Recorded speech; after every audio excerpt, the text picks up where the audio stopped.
وقتی از دوست داشتن کسی مطمئن نیستی، حق نداری دستاشو بگیری که به دستات عادتش بدی. وقتی کسی رو سهم خودت نمیدونی، حق نداری پیچ و تاب بدنشو زیر و رو کنی.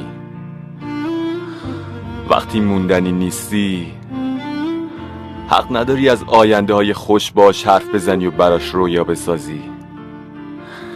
وقتی دلت به بودن شک داره، حق نداری بهش بگی عشقم. وقتی همیشه دنبال یه حرفی، بحثی، سندی و بهانه‌ای که ترکش کنی، حق نداری ادعای دوست داشتن کنی.